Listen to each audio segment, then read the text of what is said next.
I'm here in sunny Liverpool with about 25 layers of clothes on to test out the 8mm 1.8 Olympus Fisheye.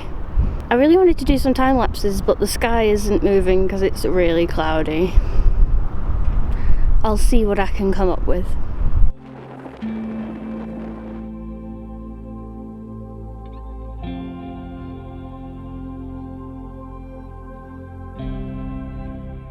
I'm filming on the lens that I'm reviewing because why not? Why not? I spent an entire day yesterday with this lens and I had a blast. First of all, I went wandering around the city and used it for some architecture and some street photography. And it's so suited to both of those things. It's wonderful. It really has this sort of point and shoot usability because the framing is so wide, obviously. So there was loads of opportunities just walking around, just pew, pew, pew. And I think I got some interesting results from that. Through all of my pixel peeping and editing, I have yet to find any chromatic aberrations or any soft areas in this lens. It's one of the most, if not the most consistent lens I've ever used, and that's also wide open as well. And the benefit of it being so sharp and so fast and so clean is you can defish your images and video very easily without bringing aberrations into the shot. It adds a little bit more depth to the fisheye repertoire, I suppose, because they are quite specialist lenses. If you ever need a fast, super duper wide angle lens, you can defish it to a certain degree and use the footage that way as well.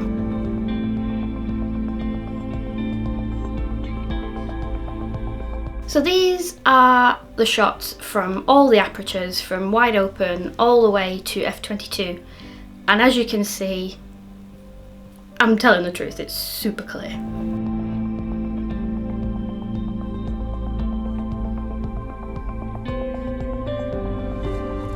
Of course, one of the major selling points of this lens is the 1.8 aperture. Now, I have the 9-18 wide angle lens, but it's much slower. And just to give you a comparison straight out of the camera of both the focal lengths and how much more wiggle room the 1.8 aperture gives you in low light conditions, it's superb. It's made even more of a difference than I was expecting. You can defish your photographs in Lightroom, as you can see, but Olympus also have their own software for doing it. Unfortunately, it only works for Olympus bodies, not just if you use the Olympus lens. So some of us are completely out of luck on that one. Fisheye is not good for video, not unless the camera's on a tripod.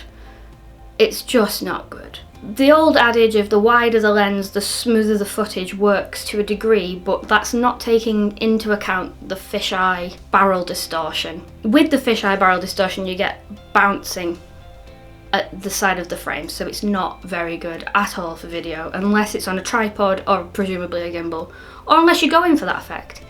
As I say, you can defish it to a certain degree, but you still get the movement in the shot in video, whereas you don't get that in photos, obviously. So here's some quick composition tips. I know this is a review, but hey, why not? Now, when you're taking a fisheye photograph, symmetry is key. You want to get bang in the middle of whatever it is you're taking. Let me show you actually on the live building, it's much cooler.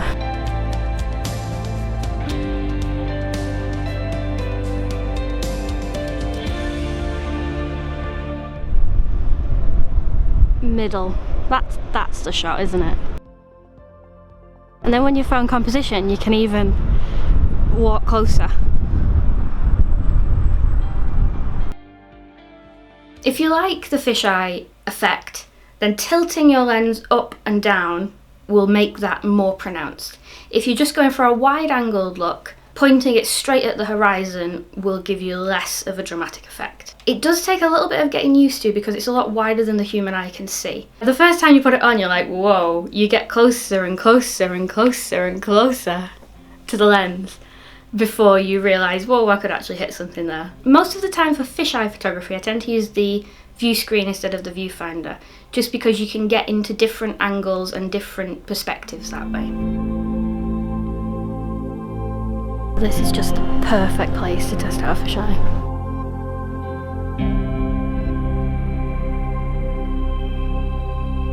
Into the cathedral, I got some wonderful low light shots. All of this is handheld, by the way. I didn't get my tripod out once. The only time I got my tripod out was my GorillaPod, which was for the time lapse at the beginning of this video. I shot some HDRs, handheld bracketing, with my GH5, and some of these are HDRs, some of these are one exposure. But as you can see, given how unbelievably dark the cathedral was, I think the photographs have come out really, really crisp and sharp and really, really grand. Some of the ones in the cathedral are my favourite photographs I've got this year so far, let alone just with this lens. So, pros and cons. This is the sharpest, fastest fisheye lens I've ever used, and it's just delightful with no chromatic aberrations of note, no soft areas, no negatives in the optical department that I can see at all.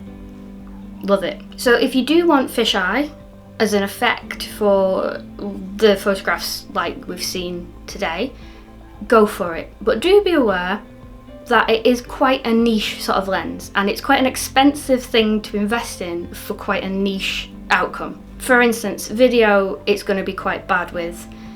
You can defish to a degree, but you would always be better having a dedicated wide angle lens. Having said that, I'm very impressed with the defishing amount that you can do with this because the optics are so good.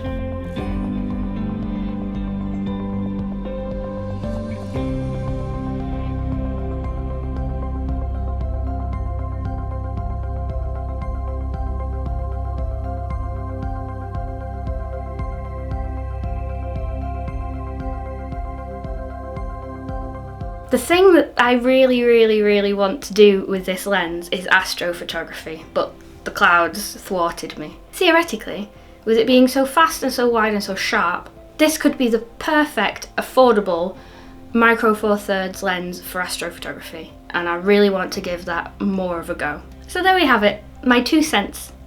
If you don't mind splashing some cash on a niche lens that will do what it does superbly, but is quite limited in its functionality, this is the lens to go for. It's awesome. It's built like a tank, the optics are sublime, and it's portable, it's great, yada yada yada, yada yada yada. However, if you're just looking for a wide angle option, while it is very fast and usable in that sense, the built-in barrel distortion will not give you as good results as a dedicated wide angle lens. Thank you so much for watching. I hope you enjoyed my video, and if you have any questions about the lens, or if you've had the lens and have any experience, come and have a chat below, and see you soon.